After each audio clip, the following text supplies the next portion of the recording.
తెలుగు రాష్ట్రాల్లో ఎండలు భగ్గున మండుతున్నాయి. గత వారం రోజులుగా రోజుకు ఉష్ణోగ్రతలు పెరుగుతూనే ఉన్నాయి.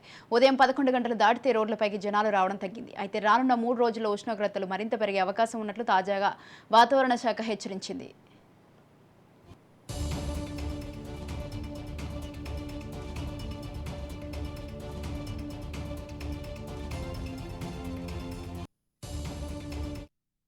తెలంగాణ, ఏపీలోని పలు జిల్లాల్లో 45 డిగ్రీలకు పైగా ఉష్ణోగ్రతలు నమోదవుతున్నాయని వాతావరణ శాఖ ప్రజలను అప్రమత్తం చేసింది.